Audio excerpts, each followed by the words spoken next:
بسم اللہ الرحمن الرحیم۔ السلام علیکم ناظرین، میں طارق اسماعیل ساگر آپ کی خدمت میں حاضر ہوں۔ ناظرین کرام، 15 اگست 1947 کو تقسیم ملک کے ساتھ ہی پنڈت جواہر لال نہرو نے افغانستان کے راستے پاکستان کے قبائلی علاقوں میں مداخلت شروع کر دی تھی۔ آپ حیران ہوں گے اس بات سے کہ کابل میں بھارتی سفارت خانے کی طرف سے قبائلی عمائدین کے ذریعے انگریزوں کے خلاف تحریک آزادی کے اس دور کے ہیرو فقیر ایپی کے ساتھ رابطہ قائم کیا گیا۔ انہیں کہا گیا کہ قائد اعظم کے چہرے پر داڑھی ہے، نہ اسلام کے بارے میں کوئی جانتے ہیں، لہذا وزیرستان کو افغانستان میں ضم کر دیں، علیحدہ ریاست کے قیام کا اعلان کر دیں۔ دوسری طرف 17 اپریل 1948 کو پشاور میں قبائلی علاقوں کے عمائدین کا ایک جرگہ منعقد ہوا، جس میں قائد اعظم کے سامنے عزم کا اظہار کیا گیا کہ قبائل کشمیر کی آزادی کے لیے جہاد کریں گے۔ اس جرگے میں قائد اعظم کی درخواست کی گئی کہ قبائلی علاقوں کو براہ راست مرکزی حکومت کے تابع کیا جائے۔ قائد اعظم نے یہ درخواست قبول کر لی۔ فقیر ایپی کے نام سے یہ پمفلٹ بھی اسی دوران تقسیم کیا گیا کہ جہاد کشمیر حرام ہے، بلکہ قائد اعظم کے خلاف جہاد کیا جائے۔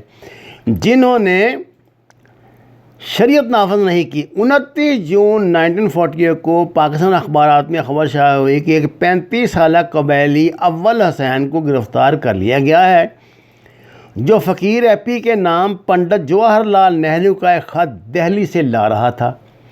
11 ستمبر 1948 کو قائد اعظم وفات پا گئے۔ نہرو کا خیال تھا کہ پاکستان 6 ماہ میں ٹوٹ جائے گا، لہٰذا انہوں نے قبائلی علاقوں میں شورش کو مزید ہوا دی۔ تاریخی دستاویزات بتاتی ہیں کہ 19 جنوری 1950 کو میر علی اور وانا کے علاقوں میں آزاد پشتونستان کا پرچم لہرا کر فقیر ایپی کو امیر سلطنت قرار دیا گیا اور اعلان کیا گیا کہ نئی ریاست کا قانون اسلامی شریعت ہوگی۔ 25 جون 1960 کو فقیر ایپی کے 2 ساتھیوں اختر جان اور سعید نے کابل میں افغان حکام سے ملاقاتیں کیں اور آزاد پشتونستان کی فوج بنانے کے لیے وسائل مانگے۔ یہ وسائل بھارت نے فراہم کیے، جس کی تفصیل ڈاکٹر فضل الرحمان کی کتاب بطل حریت فقیر آف ایپی میں تفصیل کے ساتھ درج ہے۔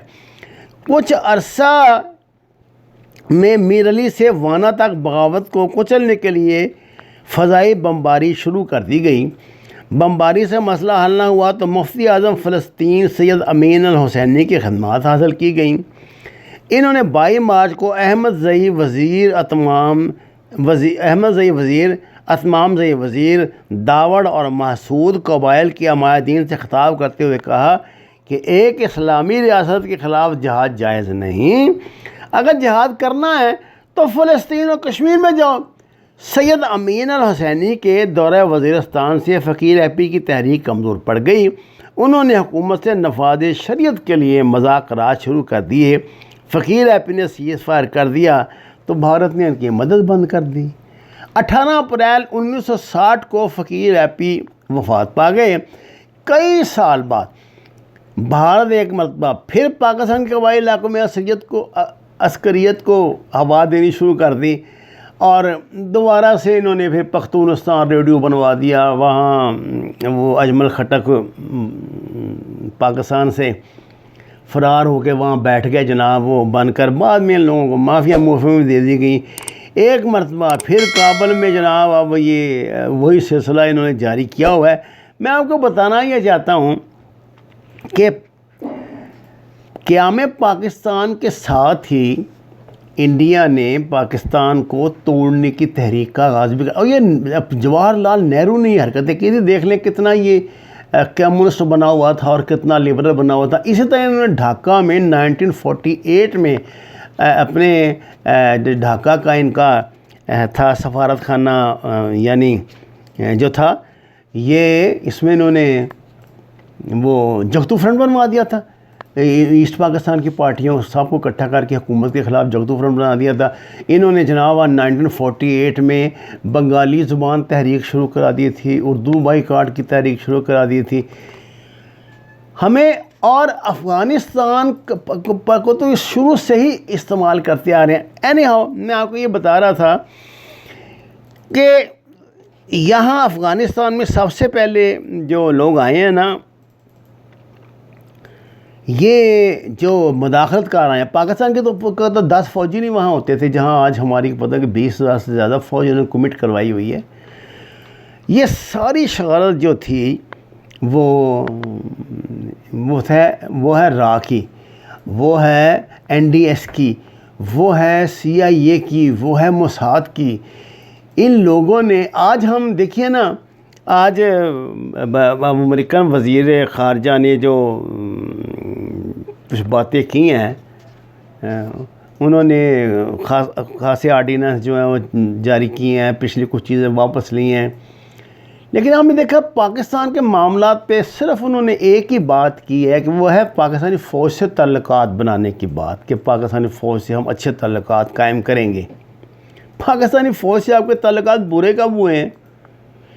اس خطے میں آپ کو اپنا ایجنڈا آگے بڑھانے کے لیے پاکستان کے علاوہ کون سا ملک کرتا ہے؟ وہ تو کون سا ملک ہے جو ایسے آنکھیں بند کر کے آپ کے اطاعت کرے؟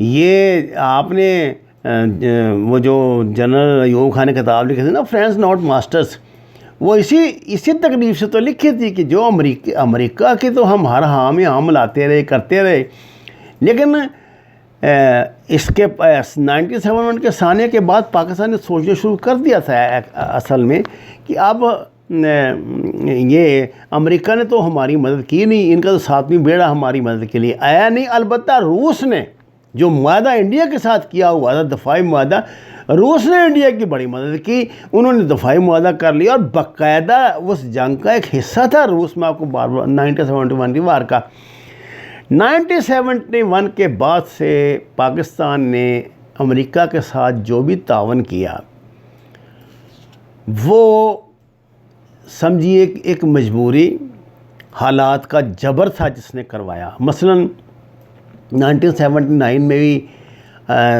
یہ جب فوجیں روس کی داخل ہوئی ہیں افغانستان میں تو امریکہ کو موقع مل گیا اس خطے میں آنے کا. امریکہ یہاں آیا اور آ کر جناب اس نے جو پھر اسی جو مجاہدین بھرتی کیے جناب، اس کے بعد یہ افغان جہاد شروع ہوا، اس میں ہماری انوالومنٹ پہ افغان جہاد کے بعد 9/11 ہو گیا. 9/11 کے بعد افغان جہاد کے بعد جب روس نے وہاں سے فوجیں نکالی ہیں تو طالبان کے اپنی حکومت قائم کرنے میں کامیاب ہو گئے، امن ہو گیا، ٹھیک ہو گیا. انہوں نے 9/11 کروا دیا. 9/11 کے بعد سے آج تک امریکہ اس خطے میں موجود ہے، وہ جنگ لڑ رہا ہے. انہوں نے شروع کیا تھا اسامہ بن لادن کے لیے کہ اس کو دو، اسی جنگ پہ تھے. اسامہ بن لادن تو مار دیا، ان کے بقول انہوں نے مار دیا، جبکہ بے نظیر بھٹو تو انہیں بہت پہلے مار چکی تھی. اس سلسلے میں بھی بہت عجیب و غریب کہانیاں جو ہمیں گردش کرتی ہیں. جنرل حمید گل نے بھی بتا دیا تھا کہ وہ گردوں کی بیماری سے پہلے ہی وفات پا چکے ہیں. بہرحال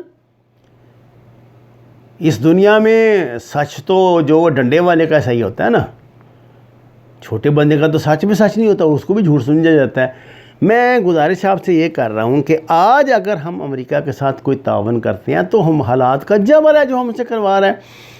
اب پاکستان نے اس سے فرار کی راہ یہ نکالی کہ پاکستان نے تھوڑا سا آزاد ہو کے سوچا جب، تو ہم نے چین کی طرف رجوع کیا. 71 کے بعد پاکستان بہت تیزی سے چین کے ساتھ انگیج ہوا ہے. یہ پاکستان تھا جس نے سب سے پہلے جو ہنری کسنجر کو 1971 میں جہاز میں بٹھا کے PIA کے جہاز میں ہنری کسنجر اسلام آباد سے گیا تھا چین، جس کے بعد پھر چین کو انہوں نے UNO میں جو ہے وہ نمائندگی دی اور اس کو مستقل ممبر بنایا. کچھ یہ احسان چین پاکستان کا کبھی نہیں بولتا، وہ تو دنیا سے کٹا ہوا تھا اپنے ماضی کی طرح. پاکستان نے جو اس کو مین سٹریم میں لایا. آج ہم اگر CPC میں ہیں، اگر آج ہم نے جو گوادر پیکٹ کیا ہوا ہے، جو ہم CPEC ہم نے کیا ہوا ہے، آج وہ کھٹکتا ہے امریکہ کو کہ یہ تو بٹیرا ہمارے ہاتھ سے نکل گیا. اور اتنی خاموشی اور اتنی ہوشیاری کے ساتھ نکلے ہیں ہم امریکہ کے جال سے کہ خود امریکن حیران ہیں. اب مصیبت یہ ہے امریکنوں کی کہ چین بڑی تیزی سے امریکہ کی جگہ لے رہا ہے دنیا میں. چائنا کی کرنسی بہت جلد ڈالر کا صفایا کر دے گی. اب تو اسی لیے تو یہ کرپٹو کرنسی لا رہے ہیں نا, اسی لیے تو یہ کرنسی کا ٹنٹا ہی مکانا چاہتے ہیں کہ چین کا غلبہ معیشت پہ نہ ہو جائے. اب جو بائیڈن تشریف لائے ہیں, اگر کوئی بیوقوف یہ سمجھ رہا ہے کہ ہمارے کچھ میرے بھائی دوست جو ہیں یہ یوٹیوب والے یا یہ دوسرے ساتھی, وہ بڑے خوش فہمی میں شکار ہیں کہ جی انہوں نے یہ کہہ دیا, وہ اسلامی ملکوں کو فلانا کر. اے اللہ کے بندوں, کچھ نہیں کیا اس نے, نہ انہوں نے کرنا ہے. آپ خدا کے لیے اب دشمن کی طرف دیکھنے کے بجائے, امریکہ کی طرف دیکھنے کے بجائے اپنی طرف دیکھیں, اپنی اوقات دیکھیں, اپنے گریبان میں جھانکیں, اپنی غلطیوں کا جائزہ لیں, اپنی پالیسیاں بنائیں. پاکستان نے نہ امریکہ نے پاکستان کو پالنا پوسنا, نہ چین نے. کوئی ملک نہیں آپ کو پالے, یہ آپ نے خود ہی کرنا ہے. یاد رکھیے یہ دنیا کا اصول ہے کہ دنیا سفید قبروں پر ہی پھول ڈالتی ہے. جب آپ کے ٹانگوں میں زور ہوگا, اپنے قدموں پہ کھڑے ہونے کے لائق ہوں گے, تو بڑے لوگ آپ کے پاس آ جائیں گے. وہ ما علینا الا البلاغ المبین. ناظرین کرام, درخواست ہے قرآن و نماز کو ترجمے کے ساتھ جانیے. ہمارے چینل کو سبسکرائب کریں, لائک دیں اور سچ کے سفر میں ہمارا ساتھ دیں. آپ کا بہت شکریہ.